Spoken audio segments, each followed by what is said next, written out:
It's a parade inside my city. The Memphis Grizzlies just got another crucial victory over the Atlanta Hawks, and now they have won 6 games in a row. They are proving haters wrong that don't think they can be contenders because of the Morant situation, but everything is looking amazing in Memphis. In today's video, we'll be talking about the 3 players that stepped up for the Memphis Grizzlies and why they got the 6-game win streak. So if you want to find all of that out, make sure you stick till the end of the video. But before going any further, I noticed that more than 90% of you guys are not subscribed to the channel, so what are you doing? Make sure you hit that subscribe button and smash that like button if you're new to the channel. Enough of me talking, let's talk about the first Memphis Grizzlies player that stepped up the most. And this is by far Canard. Nobody expected this from Canard, as a couple of games ago, he scored 30 points and he dropped 10 3-pointers. And he shot these 10 3-pointers at a 90% field goal. Canard is everything that the Memphis Grizzlies wanted from Danny Green, but Canard's younger and he has a lot more in his tank. In the most recent game against the Atlanta Hawks, Canard dropped 14 points, 7 rebounds, 2 assists, and 1 steal. He's a player that spaces out the floor for Morant, and the dangerous part about Canard is also when Morant is going into the paint,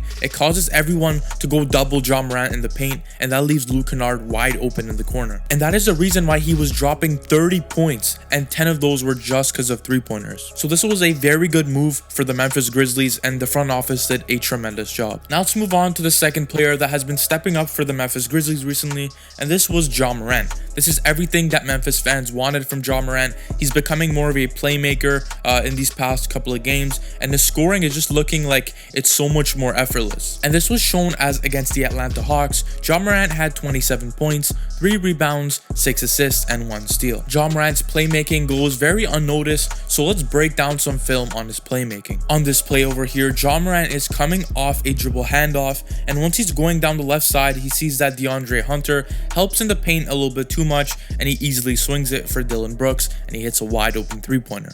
Morant noticing these small little changes in the offense is very important when you're trying to get buckets late in the game. Morant also made it to the free throw line 11 times, and drawing fouls and making it to the free throw line is a skill on its own, as players like Giannis Antetokounmpo and Joel Embiid are superstars as they're aggressive all the time. And Morant has this unique thing about him, and he knows exactly when to go and draw a foul and exactly when to not do it. A good example of this is when Morant is getting a screen, and once he goes over the screen, he notices that he has the ability to go into the body of DeAndre Hunter, and he leans back for the easy and 1. Most players over here can't even draw a foul or even make the and 1 shot. Like, making the and 1 shot alone is very impressive. I'm telling you guys, if Morant continues to play like this every single game, the Memphis Grizzlies will go very far in the playoffs. Now let's move on to the third and final player that stepped up for the Memphis Grizzlies, and this was Desmond Bane. Desmond Bane does not fail to impress me every single game. With his T-Rex arms, he finds a way to do reverse layups. Desmond Bane had 25 points, 3 rebounds, and 5 assists against the Atlanta Hawks,